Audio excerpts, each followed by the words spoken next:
yung inyong opinion or yung saloobin? Or nandun pa rin yung suporta nyo kay Gutesa po? Well, naandun pa rin yung aking pagsuporta, no? Kasi alam naman natin, kahit ako, nagpapa-notarize ako eh. Wala naman talaga ron yung, yung abogado, di ba? Tama. Automatic na nakapirma lang yan eh. Kaya, eto, naging politika na eh. Kasi, kaya ako, very discerning tayo. Hindi tayo kaagad na nagpapaniwala sa dami ng mga fake news, di ba?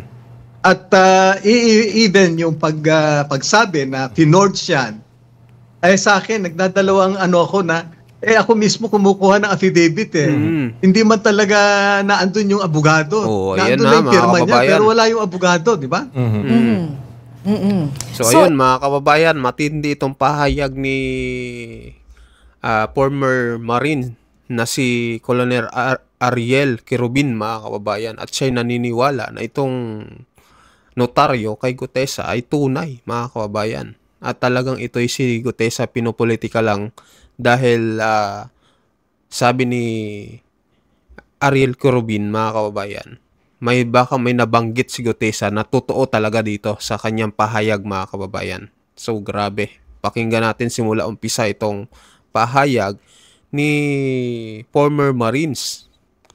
Hindi lang ito Marines na talagang Marines lang, mga kababayan. Ito'y isang pinarangalan ng mataas na medalya.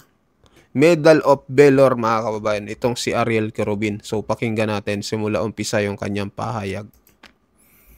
Nagulat sa umunoy surprise witness sa pagdinig ng Senado sa issue ng flood control anomalies na si Orly Gutesa. Mabibigat ang mga binitiwan niyang testimonya. Pero mas nagulat ang lahat nang lumabas na peke ang lagda ng abogadong nakapirma sa kanyang affidavit. At ngayon ay hindi na siya mahagilap. Ayon kay dating Congressman Mike... Mahagilap naman siya, mga kababayan. Sabi nga ni former Congressman Mike Defensor, lalabas si Gutesa kapag pinatawag siya sa Senate hearing. Wala pa naman Senate hearing, di ba? Sa November 14 pa.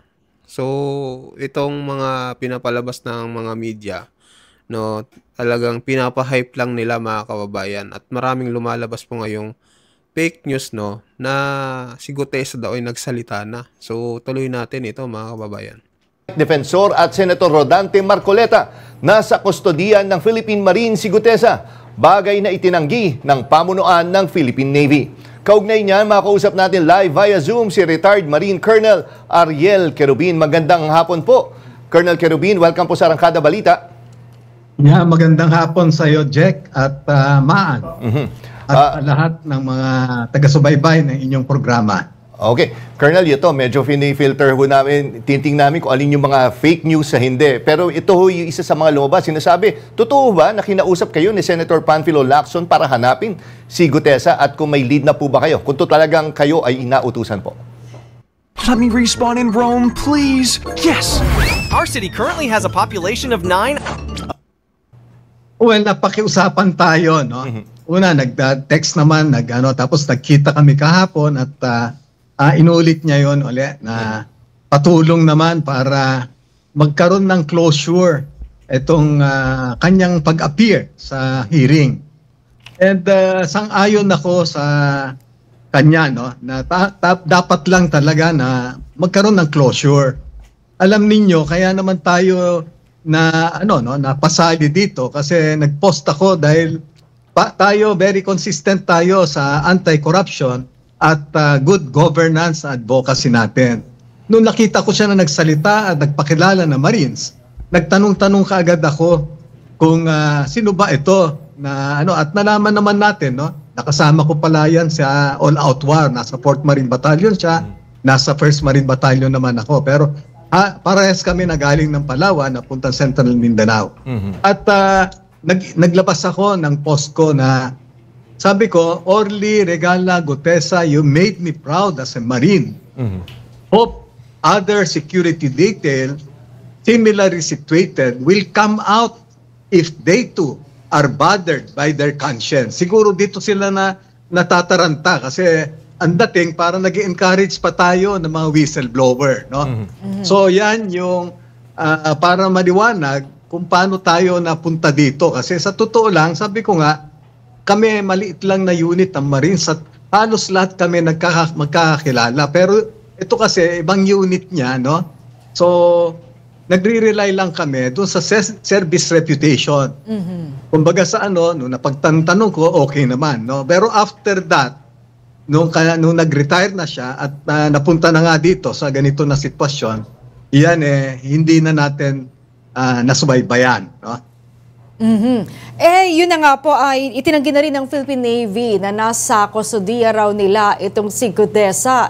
Sa pagtatanong-tanong niyo, sabi niyo ay inalam niyo ang background sa pakiwari po ninyo ay nasaan siya ngayon. At kung sakali po na nasa kustodiya nga ng Marines, pinapayagan po ba ito? Ano po ba yung pulisiya dito?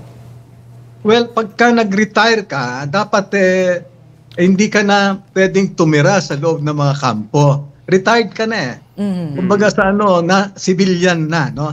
At kung sino man yung nagkup sa'yo sa loob, meron na rin siyang violation sa policy nung camp commander at saka ng armed forces, no? Hindi lang yung Marines. So hindi tayo naniniwala at naglabas naman na ng disclaimer o ng yung Navy at saka Marines na wala sa kanila. Ang assessment ko dito dahil nga sa, 'di ba, very very close ang camaraderie namin. Baka naman ang nagbibigay sa kanya ng seguridad ngayon yung mga kabatch niya na mga Marines din na nag-retire, no? Okay. And Colonel, ganito, no? Katulad nga na sinabi nyo kanina, nung unang labas po ni Gutesa ay nagpakita po kayo ng support. Then ito na nga, may lumabas na, hindi na siya makita. Then nalaman na peke pala yung pirma sa kanyang affidavit. Matanong ko lang po, nagbago po ba yung inyong opinion or yung saloobin? Or nandun pa rin yung suporta nyo kay Gutesa po? Well, naandun pa rin yung aking pagsuporta, no? Kasi alam naman natin, kahit ako, nagpapa-notarize ako Wala naman talaga ron yung yung abogado, 'di ba? Automatic na nakapirma lang 'yan Kaya naging politika na kasi kaya ako very discerning tayo. Hindi tayo kaagad na nagpapaniwala sa dami ng mga fake news, 'di ba? Totoo. At even yung pagsabi na pinorge yan, sa akin nagdadalawang ako na ako mismo kumukuha ng affidavit Hindi man talaga naandun yung abogado. Naandun na yung pirma niya, pero wala yung abogado, di ba? So in short, Colonel, naniniwala pa ba kayo sa affidavit nito ni Gutesa? Well, nung nalaman ko na may tumatrabaho sa kanya para mag-retract ng kanyang sinumpaang salaysay, ang kaagad sabi ko alam ba ninyo na pagka may effort para mag-retract siya, baka naman meron siyang nasabing totoo. Ayun. Bakit mo kailan na kausapin na mag-retract siya? Di kung talagang hindi totoo yung mga sinasabi, di hayaan natin. No? Hayaan natin later on. Magkakaalaman naman talaga kung totoo yung mga sinasabi niya. Totoo. But the fact na merong grupo na trumabaho talaga, even yan, yung paglabas ng ganyan na desisyon ng judge, there's really an effort, no, na i-discredit siya para lahat na sasabihin niya, hindi na paniniwalaan kasi, di ba, discredited na siya na witness. At bilang dating opisyal ng militar, dapat bang lumabas na siya, no? Kung siya man ay dapat na magpaliwanag. At may dala nga siyang sensitibong impormasyon, Colonel. Yes, dapat lang. Kaya nga nung ako napakiusapan yan, susubukin ko, no, I'll take extra effort really to convince him to surface. Kasi sabi ko nga, nagpakita ako ng suporta sa kanya. And kung ganito na magtatago siya lahat, parang ang feeling ko parang napaso tayo, di ba? So kailangan talaga mag-surface siya to put a closure dito sa nangyari sa hearing na yan. And Colonel, ito, huling tanong ko na lang, no? May isa din, kasi di ba partner man, may mga umuugong na may destabilization plot laban sa administrasyon ni Pangulong Marcos. Marami nagsabi na part ito si Gutesa nung sinasabing plot na yan. Kayo ho ba, anong saloobin nyo tungkol dito? Ito lang, kasi mismong ako, gusto nga nila na magamit yung pangalan natin. Marami nagbabanggit palagi ng pangalan natin kung saan-saan na yun nga. Kung titignan mo, dapat sabi ko nga sa taong bayan, mapanuri kayo. Huwag kayong magpapaniwala ka agad, hook, line, and sinker. Kasi obviously, nagagamit lahat ito sa propaganda. No? Pag ginamit mo yung Marines, alaman nila, disiplinado na unit ito, talagang fighting ano nga nila, di ba, na pag ito ang nakumbinsi mo na gaya niyan, sinusuportahan si Orly, kahit papano, they put credence to what they are up to. Okay, nako, maraming salamat po, Retired Colonel Ariel Querubin, sa oras na binigay nyo dito sa Arangkada Balita, sir. Happy weekend po at ingat po kayo. Maraming salamat din sa iyo, Jack, at Maan, kumusta na? Oo nga, magkasama kami. So ayun mga kababayan, anong masasabi nyo dito sa pahayag ni Ariel Querubin na isang ex-marine, no? Colonel.